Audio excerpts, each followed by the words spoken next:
Hello students, कैसे हैं आप सब। उम्मीद है आप सब लोग अच्छे होंगे।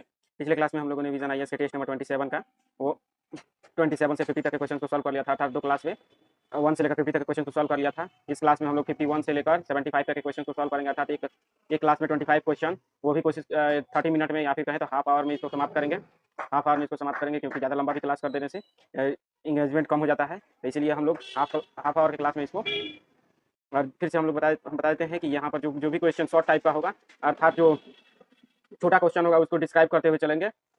और जो क्वेश्चन स्वयं डिस्क्रिप्शन के फॉर्म में होगा, अर्थात बड़ा बड़ा जो क्वेश्चन होता है अपने आप में परिभाषा देकर दिया होता है, तो बड़ा क्वेश्चन हो जाता है, तो उसको ज़्यादा समझाएंगे नहीं, क्योंकि उसमें ज़्यादा समझाने वाले पॉइंट्स नहीं होते हैं। लेकिन जो समझाने वाले पॉइंट्स होंगे उसको हम लोग समझाते हुए चलेंगे, और वो भी कोशिश करेंगे हाफ आवर में ही सारा काम कंप्लीट हो जाए, क्योंकि हम लोग को हाफ आवर ही मिलता है 25 क्वेश्चन के लिए एग्जाम में। तो हम लोग एग्जाम का टर्म ही लेकर चलेंगे। तो चलिए अपने क्वेश्चन के इंटरफेस पर चलते हैं। हम लोग 51 नंबर क्वेश्चन के इंटरफेस पर आ चुके हैं।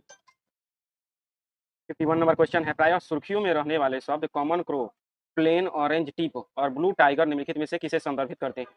तो कॉमन क्रो, और उसके बाद से प्लेन ऑरेंज टिप, उसके बाद से आप लोग जानते होंगे कि यहाँ पर ब्लू टाइगर दे रहा है। तो यहाँ पर कह रहा है कि किसके संदर्भ में है। तो यहाँ पर तितलियों की प्रजातियाँ, ड्रैगन फ्लाई की प्रजाति, या फिर पक्षियों की प्रजाति, या फिर मधुमक्खियों की प्रजाति। तो यहाँ पर जो हो जाएगा सही आंसर हो जाएगा ऑप्शन नंबर ए, यह तितलियों की प्रजाति है, common crow, plain orange tip और ब्लू टाइगर। तो यह कॉमन क्रो जो है, जिसका वैज्ञानिक नाम जो है कुछ यूप्लोआ कोर कहा जाता है इसको। चमकदार काले रंग की होती है। कॉमन क्रो मतलब यह चमकदार काले रंग की होती है।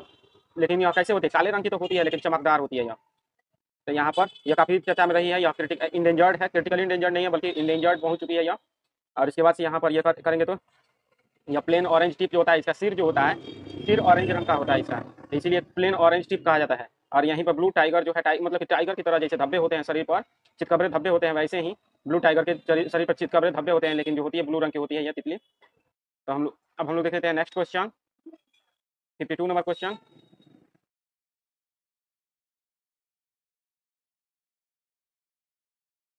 विश्व व्यापार संगठन के तहत बाजार अर्थव्यवस्था दर्जे के संबंध में निम्नलिखित कथनों पर विचार कीजिए।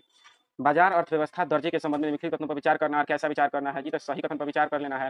और यहाँ पर कथन का तरीका है केवल एक, केवल दो, एक और दो, दोनों, न तो एक न तो दो। तो हम लोग देख लेते हैं कौन सा आंसर सही हो सकता है जी। यहाँ पर जो दे रहा है कि बाजार अर्थव्यवस्था दर्जा WTO महापरिषद द्वारा प्रदान किया जाता है। तो WTO महापरिषद द्वारा बाजार अर्थव्यवस्था दर्जा प्रदान किया जाता है जी। इसके बाद दे रहा है कि WTO सदस्य देश गैर बाजार अर्थव्यवस्थाओं से होने वाले आयात पर कठोर एंटी डंपिंग शुल्क लगा सकते हैं। गैर बाजार अर्थव्यवस्थाओं से होने वाले आयात पर कठोर एंटी डंपिंग शुल्क लगा सकते हैं जी। तो यहाँ पर जब दूसरा नंबर देखेंगे तो एकदम दूसरा नंबर एकदम सही है। यह दो देश जो है गैर बाजार अर्थव्यवस्था वाले देशों से आयात पर एंटी डंपिंग शुल्क लगा सकते हैं। लेकिन जो फर्स्ट नंबर दे रहा है कि जो बाजार अर्थव्यवस्था दर्जा महापरिषद द्वारा प्रदान की जाती है, तो यहाँ पर यह जो है गलत हो जाएगा, क्योंकि यह महापरिषद द्वारा प्रदान नहीं किया जाता है, बल्कि विभिन्न सरकारों द्वारा प्रदान किया जाता है। तो यहाँ पर कोई भी देश जो है अपनी आवश्यकता के अनुसार बाजार अर्थव्यवस्था का दर्जा दे सकता है, और गैर बाजार अर्थव्यवस्था का भी दर्जा दे सकता है। तो यहाँ पर यह बाध्यता नहीं है कि WTO महापरिषद ही करेगा। कोई भी देश जो है, भारत भी ऐसा कर सकता है, जैसे कि पिछले बार अमेरिका ने किया था। तो यहाँ पर यह एक नंबर गलत हो जाएगा, दूसरा नंबर जो सही आंसर है, तो हम लोग का सही आंसर हो जाएगा ऑप्शन नंबर बी, केवल दो सही है। नेक्स्ट क्वेश्चन, निम्नलिखित युग्मों पर विचार कीजिए। विचार कर लेते हैं जी, और कैसा विचार करना है जी, तो सही कथन का चयन करना है। युगों का सही कथन का चयन करना। यहाँ पर दे रहा है महाभाष्य पाणिनि द्वारा लिखी गई थी जी, या उसके बाद से मालविकाग्निमित्रम कालिदास, अष्टाध्यायी पतंजलि। यहाँ पर जब हम लोग देखेंगे सही कथन का जब चयन करना है, तो यहाँ पर मालविकाग्निमित्रम किसने लिखा था जी, तो कालिदास ने, एकदम सही है यह। लेकिन महाभाष्य की रचना किसने की थी जी, तो पतंजलि ने। किसने जी, तो पतंजलि ने। किससे की थी जी, तो यहाँ पर इसको ध्यान रखना है कि महाभाष्य की रचना पतंजलि ने की थी। तो यहाँ पर दूसरा नंबर, अब हम लोग दूसरा नंबर देख लेते हैं। ये तो अष्टाध्यायी जो है, अष्टाध्यायी की रचना किसने की है जी, तो अष्टाध्यायी की रचना पाणिनि ने की है। अर्थात ये मिलान है इससे, ये मिलान है इससे, एकदम क्रॉस कर दिया है। तो यहाँ पर केवल दो नंबर सही है, तो यहाँ पर सही आंसर हो जाएगा ऑप्शन नंबर ए, केवल दो सही है। नेक्स्ट क्वेश्चन, प्रायः सुर्खियों में रहने वाली शाही और बोध, शाही और बोध, SAHI और BODH पहले निम्नलिखित में से किससे संबंधित है। शाही और बोध पहले जो है, तो यहाँ पर जो सही आंसर हो जाएगा, हम लोग पहले देख लेते हैं, सभी क्वेश्चंस को पढ़ लेंगे, सभी ऑप्शंस को। यहाँ पर कह रहा है कि ये ग्रामीण क्षेत्रों में स्वदेशी पशु प्रजनन और डेयरी उद्यमिता को बढ़ावा देने के लिए शुरू किए गए कार्यक्रम है। स्वदेशी पशु प्रजनन और डेयरी उद्यमिता को बढ़ावा देने के लिए शुरू किए गए कार्यक्रम है जी। इसके बाद से ये एक मजबूत, उत्तरदायी और विश्व स्तर पर प्रतिस्पर्धी स्वास्थ्य AI तंत्र के निर्माण की दिशा में की गई पहले है। और उसके बाद से है, यहाँ पर आगे ज़्यादा बढ़ने की जरूरत नहीं है। शाही और बोध जो है, यहाँ पर यह ऑप्शन नंबर बी से ही जुड़ा हुआ है। एक तरह से फैक्चुअल भी है कि यह एक मजबूत, उत्तरदायी और विश्व स्तर पर प्रतिस्पर्धी एआई तंत्र के निर्माण की दिशा में की गई पहल है। शाही और बोध, जो कि आप लोग एआई का जब विकास हो रहा है तो एआई को रेगुलेशन के लिए भी विश्व स्तर पर संस्थाएं बनाई जा रही हैं, लेकिन अभी तक तो कोई संस्था बनी नहीं है। लेकिन जो सम्मेलन हो रहा है, एआई सम्मेलन जो पेरिस में हुआ था, उसके बाद से भारत में भी हुआ है। तो विभिन्न तरह के सम्मेलन जो बनाए जा रहे हैं, यह जो है शाही और बोध जो है अंतर्राष्ट्रीय स्तर पर किए गए प्रयासों में से एक है, जो विभिन्न सम्मेलन हो रहे हैं। तो इसी में से भारत का यह पहल है। दोनों जो है किसके पहल है, ये तो भारत के द्वारा की गई पहल है।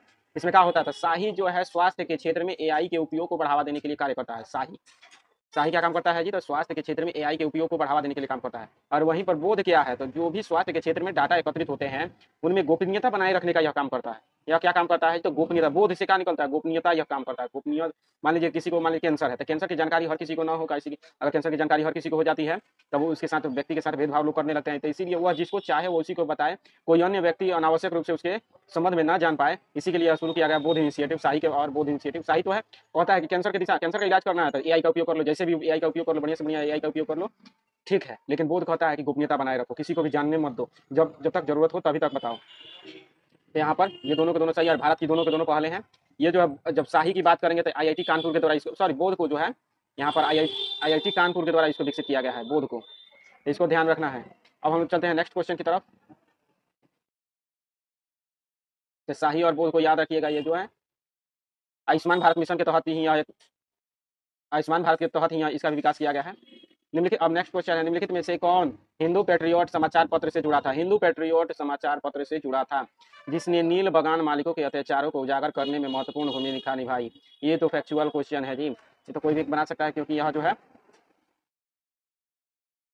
यहाँ पर हिंदू पेट्रियोट समाचार पत्र से जुड़ा हुआ था और नील बगान मालिकों के अत्याचारों को उजागर किया था। तो इसके संबंध में सोचने की जरूरत नहीं। यहाँ पर तेरा हरिश्चंद्र मुखर्जी, जी सुब्रमण्यम अय्यर, दादा भाई नौरोजी, या फिर सुरेंद्र नाथ बनर्जी थे। यहाँ पर जो सही आंसर हो जाएगा option number A, Harishchandra Banerjee जो मुखर्जी जो थे, इन्होंने ये हिंदू पेट्रियोट से संबंधित थे, जो पावना कर रहा है। नील विद्रोह जो 1859 में हुआ था, 1859 में जो नील विद्रोह हुआ था बंगाल में, तब उस समय यह जो हिंदू पेट्रियोट से जुड़े हुए थे और इन्होंने नील बगान के विद्रोहकर्ताओं की सराहना की थी और उनके दुर्दशा को भी उजागर किया, राष्ट्रीय स्तर पर इस मुद्दे को उठाया था इन्होंने।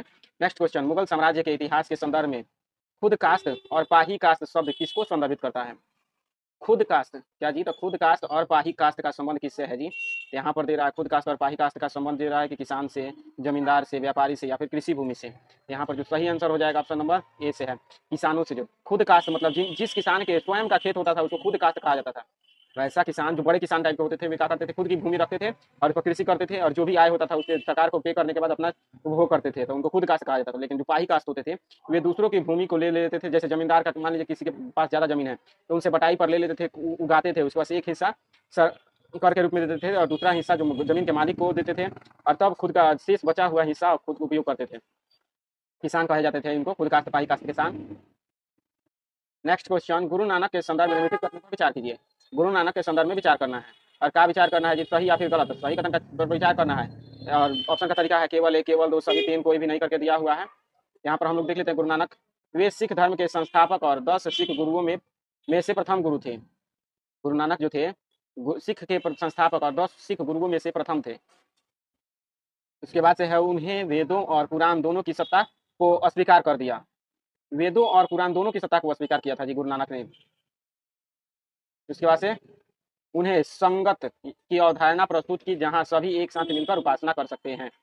यहाँ पर जब हम ध्यान देंगे कि सभी संगत की चर्चा की थी जी, यहाँ पर एक नंबर एकदम सही है। गुरु नानक जो थे सिख धर्म के संस्थापक थे, प्रथम गुरु थे। उसके बाद से उन्होंने वेद और कुरान दोनों की सत्ता को अस्वीकार किया था, एकदम सही है। यहाँ पर दोनों की सत्ता की कुछ बातों को स्वीकार किया था, लेकिन अधिकांश बातों को उन्होंने अस्वीकार भी किया था, इसलिए दूसरा नंबर भी सही है। उसके बाद से उन्होंने संगत की अवधारणा प्रस्तुत की। समुदाय मतलब कि जैसे कि आप लोग नाम सुने होंगे, उन्होंने संगत समुदाय की अवधारणा का प्रस्तुत किया था, एकदम सही है। मतलब कि संगत या फिर समुदाय, जैसे कि समूह में रहने को कहा था, इसके लिए उन्होंने लंगर की व्यवस्था की थी। लंगर का तात्पर्य क्या होता है जी, तो एक साथ समूह में बैठकर खाना, समूह में बैठकर भोजन करना लंगर कहलाता है। इसी संगत के लिए ही इन्होंने लंगर की व्यवस्था की थी। यहाँ पर तीनों के तीनों सही है, यहाँ पर जो सही आंसर हो जाएगा ऑप्शन नंबर सी, सभी तीनों सही है। नेक्स्ट क्वेश्चन, नेक्स्ट क्वेश्चन है जो है, भारत स्टेज उत्सर्जन मानकों के संदर्भ में निम्नलिखित कथनों पर विचार कीजिए। बीएस उत्सर्जन मानकों के संदर्भ में विचार करना है। कैसा विचार करना है जी, यहाँ पर दे रहा है सही कथन पर विचार करना है। बीएस मानकों के संदर्भ में सही कथन का चयन करना है। यहाँ पर दे रहा है 1 2 4 1 3 2 3 4 1 2 3 4। तो यहाँ पर देखेंगे बीएस मानकों के संदर्भ में, यहाँ पर दे रहा है BS 6 मानकों की तुलना में BS 7 मानकों से रियल ड्राइविंग एमिशन परीक्षणों को अधिक व्यापक रूप से प्रस्तुत करने की उम्मीद है। यहाँ पर BS6 मानकों की तुलना में कह रहा है। यहाँ पर जब ध्यान देंगे तो उसके बाद से है BS7 मानकों का उद्देश्य जो है BS6 मानकों की तुलना में नाइट्रोजन ऑक्साइड NOx और पार्टिकुलेट मैटर के उत्सर्जन को काफ़ी कम करना है। इसके बाद से है BS7 मानकों के लिए केवल ईंधन की गुणवत्ता में बदलाव की आवश्यकता होगी, न कि वाहन के इंजन और उत्सर्जन नियंत्रण प्रौद्योगिकी में। यहाँ पर देखेंगे BS7 मानकों के यूरोपीय संघ के यूरो 7 उत्सर्जन मानकों के साथ अधिक निकटता से संरेखित होने की उम्मीद है। तो इसके बाद से यहाँ पर जब ध्यान देंगे यहाँ पर 1 नंबर 2 नंबर तो एकदम सही है जी कि BS6 जो है, BS का तात्पर्य क्या होता है, भारतीय स्टेज का तात्पर्य क्या होता है, तो वाहन जितने भी होते हैं एक तरह समझ लीजिए, आराम से आपको क्वेश्चन बन जाएगा।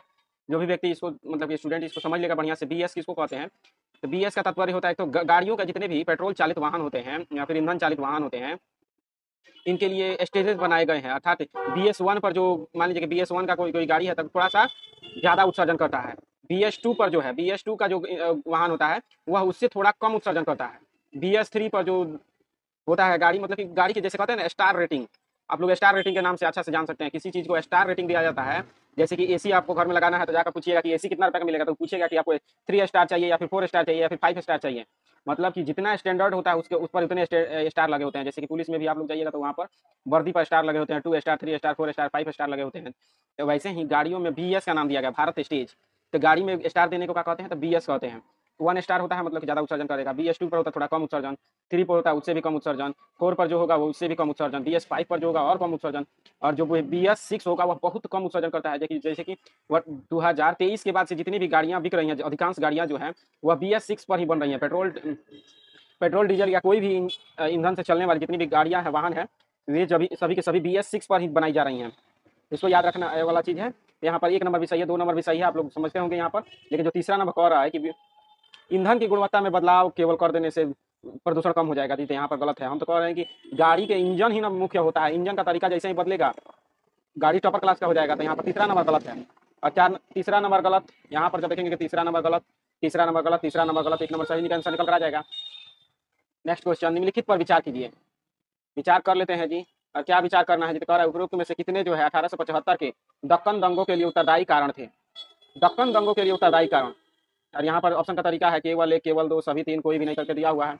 यहाँ पर साहूकारों की दमनकारी प्रथाएं, 1857 के दंगों के लिए उत्तरदायी क्या कहते हैं जी, तो साहूकारों की दमनकारी प्रथाएं, किसानों की धार्मिक प्रथाओं में अंग्रेजों का हस्तक्षेप, उसका से अमेरिकी गृह युद्ध का प्रभाव। जब हम ध्यान देंगे तो साहूकारों की दमनकारी प्रथाएं तो थी ही, क्योंकि जो स्थायी बंदोबस्ती था उस क्षेत्र में जमींदार से त्रस्त थे लोग, और जिस क्षेत्र में रैयतवाड़ी था वहाँ पर जब किसान अपना ऋण चुका मतलब कि कर चुकाने में असक्षम हो जाते थे तो जाकर साहूकार से ऋण लेते थे। साहूकार ऊंची दरों पर कर लेते थे, जिससे कि किसानों का दमन होता था। इसीलिए साहूकारों के विरुद्ध भी थे ये किसान। तो 1 नंबर सही है। दूसरा नंबर पर है कि धार्मिक प्रथाओं में हस्तक्षेप, एकदम सही था। लेकिन तीसरा नंबर पर है अमेरिकी गृह युद्ध, यह नहीं। अमेरिकी गृह युद्ध तो 1860-61 में शुरू हुआ था जी, 60-61 में। और ये तो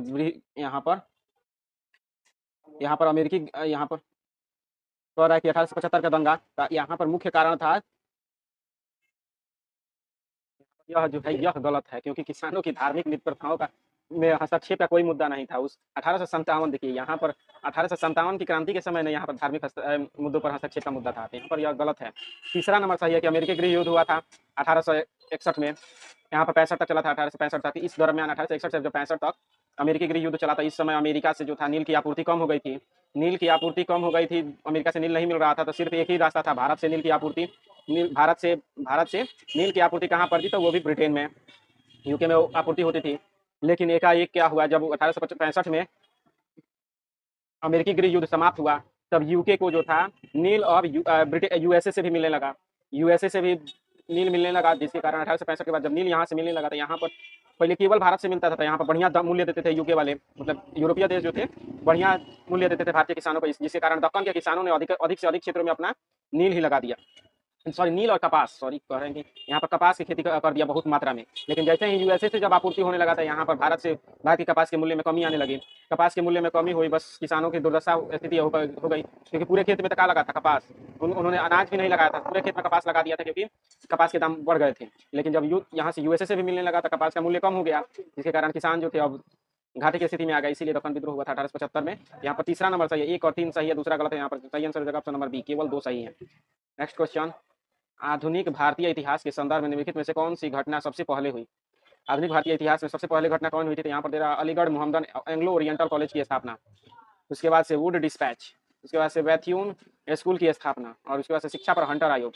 यहाँ पर जब हम लोग ध्यान देंगे तो सबसे पहले कौन सी घटना हुई थी, तो यहाँ पर सभी के देख लेते हैं। Aligarh Mohammedan Anglo oriental college की स्थापना कब हुई थी जी? तो इसकी स्थापना 1875 में हुई थी। वुड्स डिस्पैच कब आया था जी? तो वुड्स डिस्पैच 1854 में आया था, जो 1853 के चार्टर के तहत शिक्षा में सुधार के लिए बात की गई थी। तो यहाँ पर वुड्स डिस्पैच जो था तो यहाँ पर 1854 में आया था। उसके बाद से बैथून स्कूल की स्थापना, तो बैथून स्कूल की स्थापना जो थी 1849 में हुआ था। उसके बाद शिक्षा पर हंटर आयोग था, हंटर आयोग कब आया था जी? 1882 में, लॉर्ड रिपन के कार्यकाल में। यहाँ पर सबसे पहली घटना कौन है जी? तो बैथून स्कूल की स्थापना 1849। यहाँ पर सही आंसर हो जाएगा option number C. Next question 61 number question जो है हम लोग का, राष्ट्रीय कंपनी विधि अधिकरण जिसको एनसीएलटी एवं राष्ट्रीय कंपनी विधि अपीलीय अधिकरण, राष्ट्रीय कंपनी विधि अपीलीय अधिकरण एनसीएलटी के संदर्भ में निम्नलिखित कथनों पर विचार कीजिए। एनसीएलटी और एनसीएलटी के एलएटी के संदर्भ में विचार करना है। इसके बाद से इन निकायों की स्थापना कॉरपोरेट विवादों के त्वरित समाधान तथा विभिन्न एजेंसियों की बहुलता को कम करने के लिए की गई है। तो बहुलता को कम करने के लिए की गई है जी। उसके बाद से है वर्तमान में भारतीय प्रतिस्पर्धा आयोग के आदेशों के विरुद्ध अपील एनसीएलटी में की जाती है। अपील जो है एनसीएलटी में की जाती है जी। यहाँ पर जब हम ध्यान देंगे तो 1 नंबर एकदम सही है। एनसीएलटी और एनसीएलटी के संदर्भ में हम लोग एक बार समझ चुके हैं, फिर भी दोबारा आज इस बार फिर समझा देंगे एनसीएलटी और एनसीएलटी है क्या वास्तव में। यहाँ पर दोनों के दोनों सही हैं। हम लोग एनसीएलटी ये ऑप्शन समझने की जगह हम लोग इसके संदर्भ में देख लेते हैं एनसीएलटी और एनसीएलटी का है जी। तो कंपनियों में जो ये इन दोनों का मुख्य काम क्या होता है जी? तो कंपनियों के बीच जो विवाद होते हैं, मान लीजिए 2 कंपनी है, इन दोनों के बीच कुछ विवाद हुआ था, इन दोनों के विवाद को सुलझाने के लिए न्यायालय में जाने पर क्या होता है जी? तो न्यायालय में जाने पर देरी होता है, इसीलिए कंपनी का स्पेशल नियम होते हैं और स्पेशल उनके लिए सुझाव होती है, इसीलिए एनसीएलटी में ये दोनों जाते हैं। और यहाँ पर इनका एक तरह से कहें तो कंपनियों का न्यायालय कह सकते हैं इसको, एनसीएलटी को। सबसे पहले 2 कंपनियों के बीच कोई विवाद होता है तो वे न्यायालय में न जाकर सीधे एनसीएलटी में जाते हैं, और एनसीएलटी में जब विवाद का समाधान नहीं होता है तब ये कहाँ जाते हैं? तो एनसीएलटी में जाते हैं।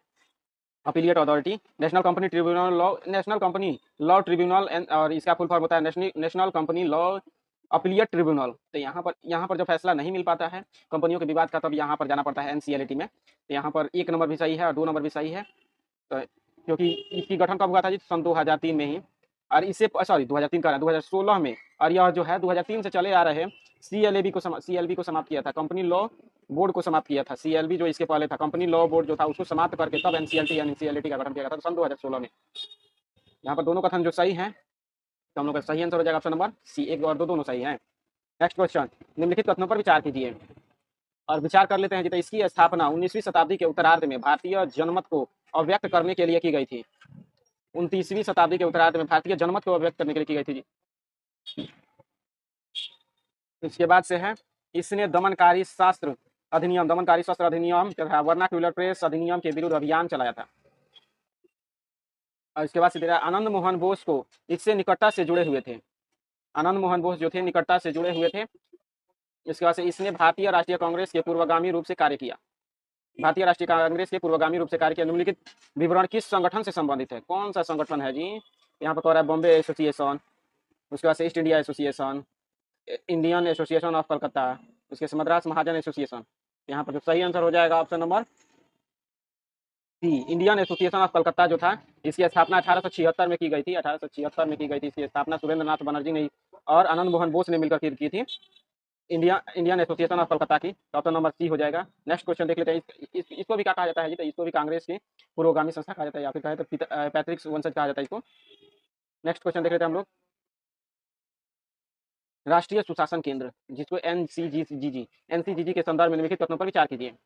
राष्ट्रीय सुशासन केंद्र एनसीजीजी के संदर्भ में विचार करना है, और कैसा विचार करना है जी? तो सही कथन पर विचार कर लेना है एनसीजीजी के संदर्भ में।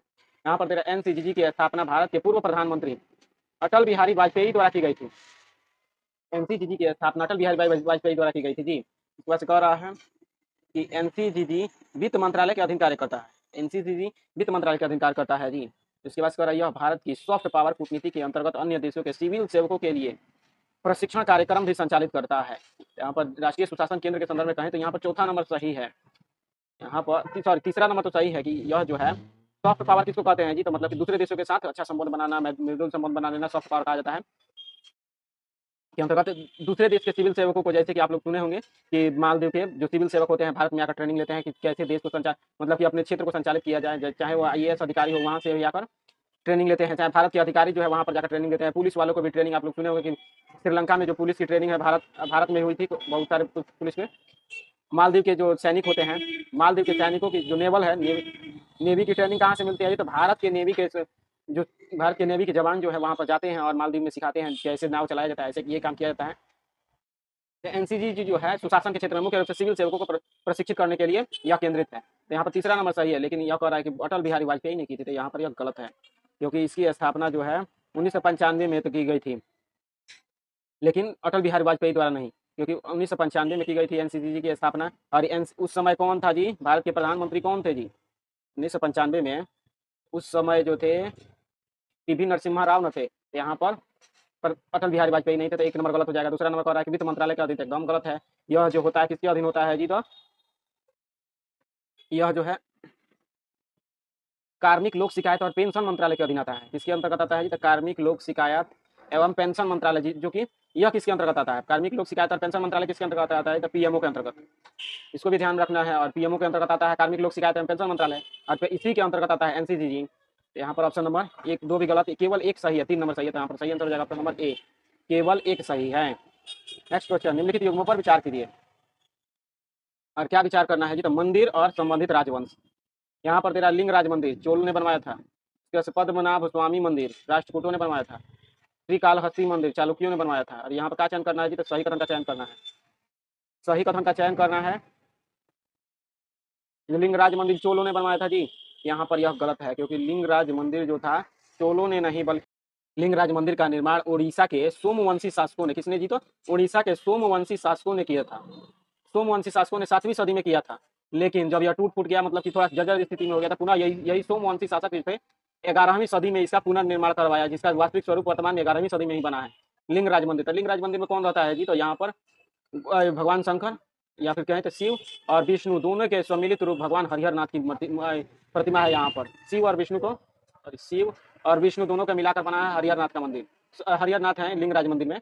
एक नंबर गलत हो जाएगा। दूसरा नंबर पद्मनाभ स्वामी मंदिर राष्ट्रकूटों द्वारा बनाया गया था जी, तो एकदम गलत है, क्योंकि पद्मनाभ स्वामी मंदिर जो है यह तमिल किसके द्वारा बनवाया गया था जी, तो यह जो है पद्मनाभ स्वामी मंदिर का निर्माण जो है काफी पहले, हजारों वर्ष पहले हुआ था। इसके संबंध में ठोस जानकारी तो नहीं है, लेकिन जो 18वीं शताब्दी में जो त्रावणकोर के राजा हुए, त्रावणकोर के राजाओं ने इसका पुनर्निर्माण करवाया। और वर्तमान में जो देखने को लिंग पद्मनाभ स्वामी मंदिर जो देखने को मिलता है वो 18वीं शताब्दी के त्रावणकोर के राजाओं द्वारा निर्माण किया गया है, न कि राष्ट्रकूटों के द्वारा। तो दूसरा नंबर भी गलत। श्रीकालहस्ती मंदिर, तो कालहस्ती मंदिर यहाँ पर कह रहा है कि चालुक्यों द्वारा बनवाया गया था जी, तो कालहस्ती मंदिर जो था यह चालुक्यों द्वारा नहीं बनवाया गया था, और यहाँ पर स्थानीय छोटे शासकों ने बनवाया था। तो यहाँ पर 3 नंबर भी गलत हो जाएगा, अर्थात तीनों के तीनों गलत है। यहाँ पर सही आंसर हो जाएगा ऑप्शन नंबर D, कोई भी सही नहीं है। प्राचीन काल के भारत के बहुत सारे मंदिर है जो कि बना तो बहुत पहले था, लेकिन बाद के कालों में उसका पुनरुद्धार किया गया, तो उसी में से यह कालहस्ती मंदिर भी है। नेक्स्ट क्वेश्चन देखते हैं हम लोग। निम्नलिखित कथनों पर विचार कीजिए। और क्या विचार करना है जी, तो सही विचार कर लेना है। यहाँ पर तेरा पूंजीगत लाभ कर उन कंपनियों पर लागू किया जाता है जो कर से बचने के लिए शून्य या अत्यंत कम आय दर्शाते हैं।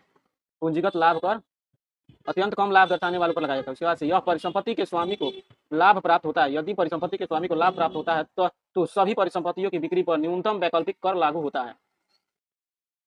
यहाँ पर न्यूनतम वैकल्पिक कर आप लोग सबसे पहले इसको ध्यान दीजिएगा। ये कह रहा है कि जो कंपनी कम लाभ दर्शाती है उन पर क्या लगता है जी, तो पूंजीगत लाभ कर। यहाँ पर यह गलत हो जाएगा, क्योंकि यहाँ पर क्या लगता है, तो मैट लगता है। मैट मतलब मिनिमम अल्टरनेटिव टैक्स, अर्थात कोई कंपनी जो होता है उस पर टैक्स लगता है, तो कंपनी क्या सोचती है कि हम लाभ ही नहीं दिखाएंगे। जब कंपनी जो है 100 रुपये का सामान लगाती है और 150 रुपये कमा लेती है, तो सरकार क्या करती है, 50 रुपये पर टैक्स लगा देती है। लेकिन कंपनियां जब होशियार हो जाती हैं तो क्या कहती हैं कि हमको भले ही उनको 150 रुपया लाभ हुआ है, ठीक है, लेकिन अगली बार जब अपने फाइल सीट जब बनाती हैं, अपना लाभ घाटा का जब सीट बनाती हैं, तो क्या करती हैं, 100 रुपया लगा है तो कहते हैं हमको तो 1 से 21 रुपये फायदा हुआ है, मतलब 100 रुपये का बनाए थे, बहुत सारा सामान जो था सड़ गल गया, तो 1 से 21 रुपया लाभ हुआ। तो सरकार कहती है बाबू हम कुछ नहीं जानते हैं, हमरा को चाहिए 50 रुपया का टैक्स, 50 रुपया के हिसाब से, मतलब कि एक निश्चित टैक्स चाहिए तो चाहिए। तो सरकार को टैक्स भी मिल जाता है, कंपनियां जो चोरी करने से भी बच जाती हैं।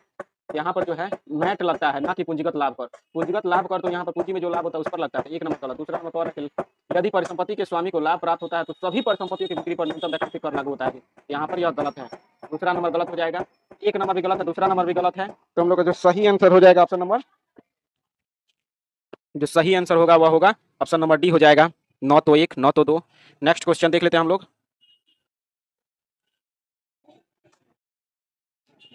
संसद सदस्य स्थानीय क्षेत्र विकास योजना, संसद सदस्य स्थानीय क्षेत्र विकास योजना जिसको एमपी लेट्स कहते हैं, के अंतर्गत संसद की भूमिका के संदर्भ में, संसद की भूमिका के संदर्भ में निम्नलिखित कथनों पर विचार कीजिए। तो हम लोग संसद की भूमिका के संदर्भ में विचार कर लेते हैं। यहाँ पर दे रहा है नीचे दिए गए कूट का प्रयोग कर सही उत्तर का चयन कीजिए। और यहाँ पर दे रहा है केवल एक और दो, एक और दो दोनों, दो और तीन दोनों, एक दो और तीन तीनों। यहाँ पर जब हम लोग ध्यान देंगे कि एमपी लेट्स के संदर्भ में, तो एमपी लेट्स क्या है जी, तो यहाँ पर जो एमपी को प्रत्येक वर्ष 5 करोड़ रुपया दिया जाता है उससे जुड़ा हुआ है। यहाँ पर कह रहा है वह सामुदायिक उपयोग हेतु अस्थायी परिसंपत्तियों के निर्माण से संबंधित विकास कार्य की अनुशंसा करता है या फिर करती है। यहाँ पर 5 करोड़ रुपया प्रत्येक सांसद को हाथ में नहीं मिलता है, बल्कि यहाँ पर फंड के रूप में आता है, और वह जो है डीएम की अनुमति से, क्या कहते हैं, एमपी के सिफारिश पर और डीएम की अनुमति से यह खर्चा किया जाता है। इसके संदर्भ में यह दिया गया है। उसके बाद से है वह एमपी लेट्स की निधि का निर्गमन करता है या करती है। उसके बाद से एमपी लेट्स योजना के क्रियान्वयन की निगरानी करता है या फिर करती है। यहाँ पर जो सही आंसर होगा हम लोग का एक नंबर एकदम सही है कि विकास कार्यों की अनुशंसा करता है या करती है, लेकिन वह कह रहा है सांसद की भूमिका निधि का निर्गमन करता है। तो अभी हम बताए थे इसका निधि का निर्गमन कौन करता है जी, तो निधि का निर्गमन जो है डीएम या फिर कहे तो समाहर्ता द्वारा किया जाता है, जिले के समाहर्ता द्वारा। तो एक यहाँ पर दूसरा नंबर गलत हो जाएगा। तीसरा नंबर कह रहा है कि क्रियान्वयन की निगरानी करता है, तो क्रियान्वयन की निगरानी भी वह नहीं करता है, बस उसका जिम्मेदारी होता है कि योजनाओं को खोज कर लाकर अपना कार्यभार को अथी में रखे, जन कल्याण के लिए कार्य करे, लेकिन वह ना तो वह पैसा का निर्गमन करता है और ना ही निगरानी करता है। तो यहाँ पर जो है 1 2 भी सही नहीं होगा, 3 भी सही नहीं होगा, यहाँ पर केवल एक सही है। तो यहाँ पर सही आंसर हो जाएगा ऑप्शन नंबर ए, केवल एक सही है। अब हम लोग देख लेते हैं नेक्स्ट क्वेश्चन। निम्नलिखित कथनों पर विचार कीजिए। विचार कर लेते हैं जो क्या विचार करना है जी, तो सही विचार कर लेना है।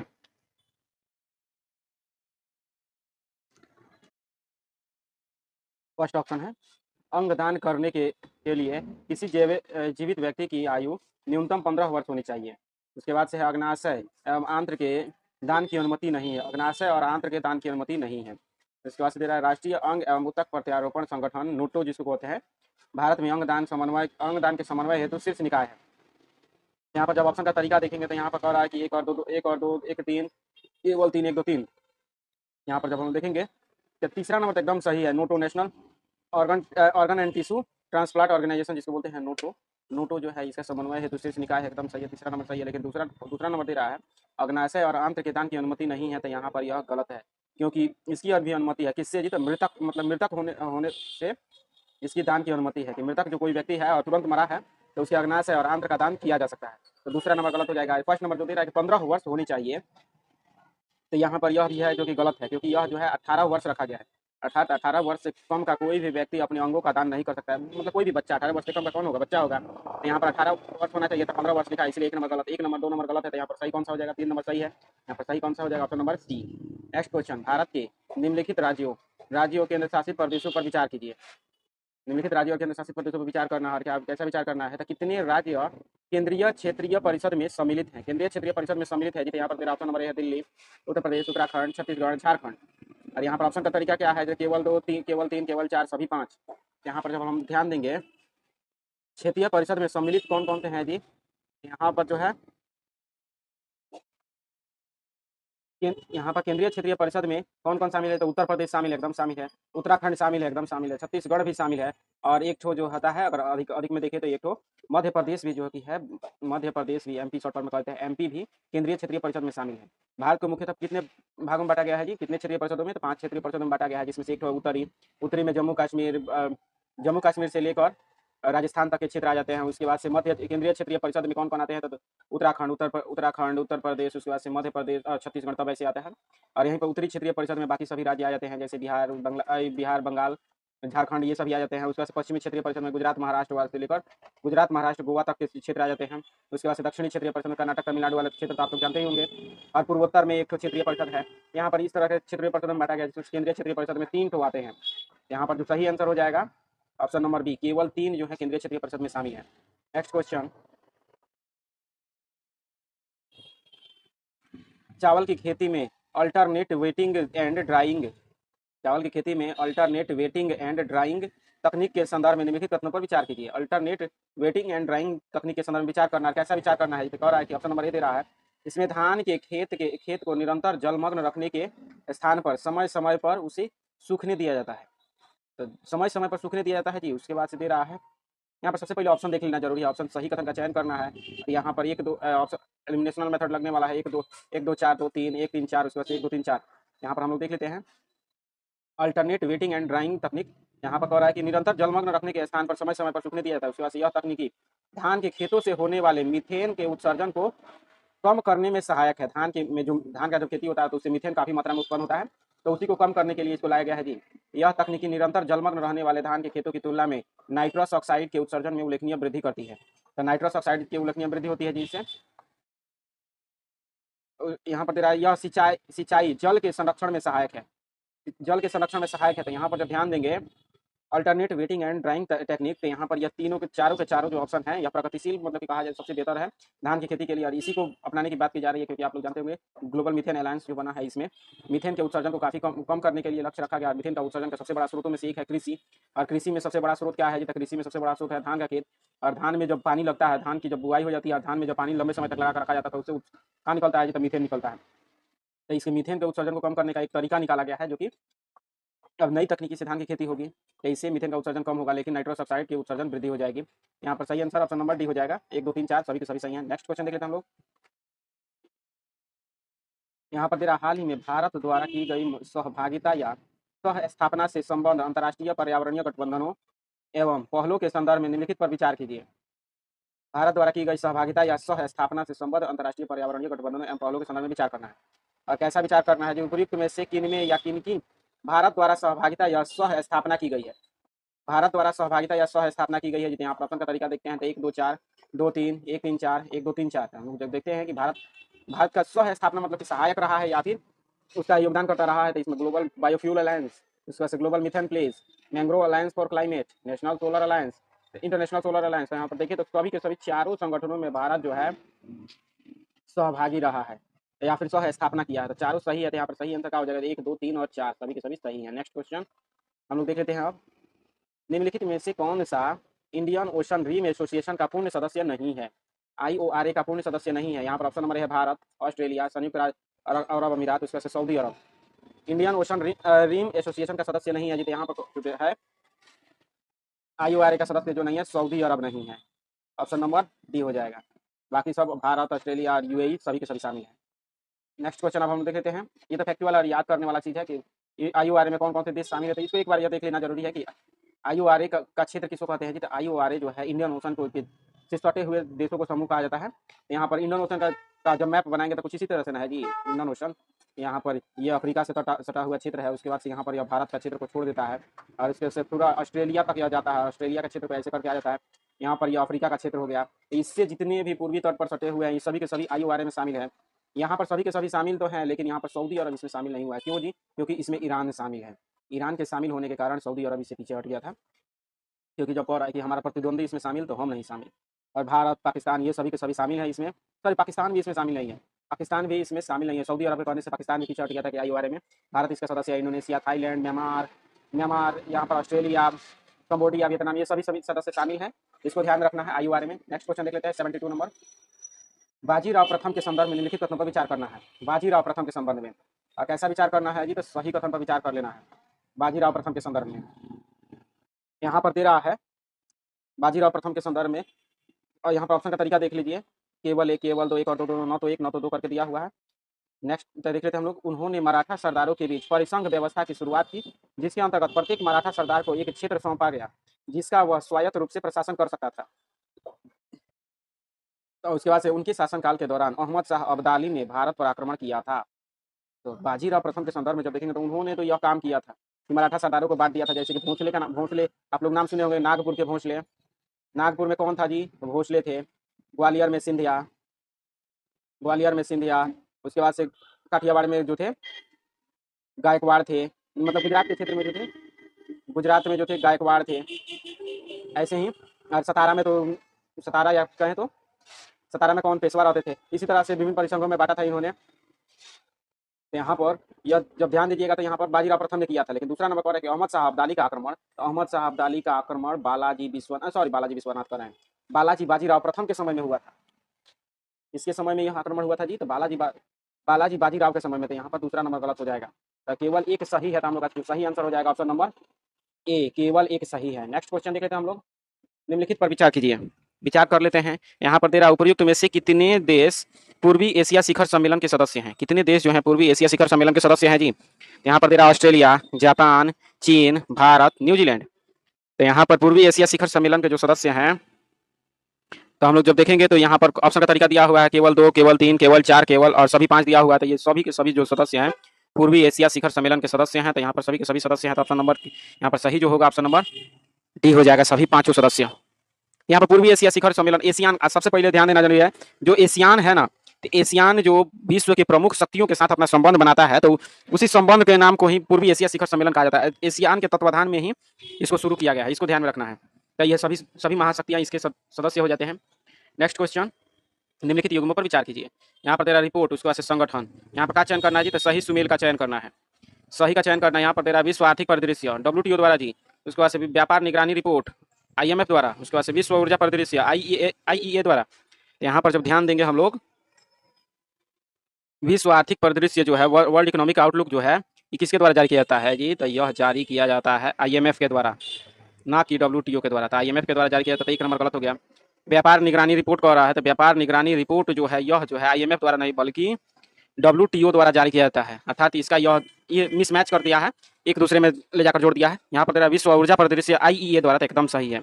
यहाँ पर 3 नंबर सही हो जाएगा। तो हम लोग का केवल एक सही है, दूसरा नंबर भी गलत है, तो हम लोग का केवल एक सही है, तो ऑप्शन नंबर ये हो जाएगा, केवल एक। नेक्स्ट क्वेश्चन, भारत में खनिजों के संदर्भ में निम्नलिखित कथनों पर विचार कीजिए। खनिजों के संदर्भ में विचार करना है, और कैसा विचार करना है जी? तो खनिज के संबंध में, तो यहाँ पर जो है, यहाँ पर सही कथन का विचार करना है खनिज के संदर्भ में, और ऑप्शन का तरीका है केवल 1, 1, 3, 2, 3, 1, 2, 3। तो हम लोग जब ध्यान देंगे खनिज के संदर्भ में, तो यहाँ कर भारत के कुल लौह अयस्क भंडारों में हेमेटाइट अयस्क प्रमुख है, लौह अयस्क भंडारों में हेमेटाइट अयस्क प्रमुख है जी। उसके बाद से पेट्रोलियम एवं प्राकृतिक गैस मुख्यतः दक्षिण भारत के धारवाड़ क्रम में पाए जाते हैं। अब बताइए, पेट्रोलियम और प्राकृतिक गैस इको हो रहा है कि धारवाड़ क्रम के चट्टानों में पाए जाते हैं जी। उसके बाद से यहाँ पर गोंडवाना कोयले में टर्शियरी कोयले की तुलना में कार्बन की मात्रा कम होती है। तो यहाँ पर जब हम लोग ध्यान देंगे तो एक नंबर तो एकदम सही है, कुल लौह अयस्क भंडारों में हेमेटाइट अयस्क जो है प्रमुख है, तो एक नंबर तो सही है, क्योंकि जितना भी हम लोग के पास जो लौह अयस्क का भंडार है, उसका लगभग 79% जो है सिर्फ हेमेटाइट ही मिलता है। सबसे बेहतर क्या होता था? मैग्नेटाइट। मैग्नेटाइट सबसे बेहतर किस्म का अयस्क माना जाता है लोहा का, लेकिन हम लोग के पास है क्या चीज? हेमेटाइट है। फिर भी ये कितना है जी? 79% है।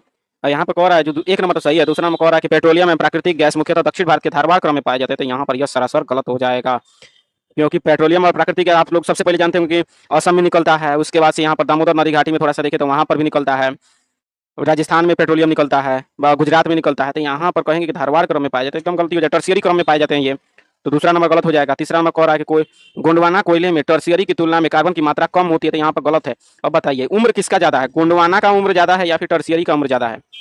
जाहिर सी बात है कि गोंडवाना का उम्र ज़्यादा है, गोंडवाना का उम्र ज़्यादा है, तो इसमें कार्बन की मात्रा ज़्यादा होना चाहिए, और एक और टर्शियरी में, तो इसीलिए तीसरा नंबर गलत हो जाएगा। तो यहाँ पर एक नंबर केवल सही है, तो यहाँ पर सही जो है केवल एक हो जाएगा, ऑप्शन नंबर ए।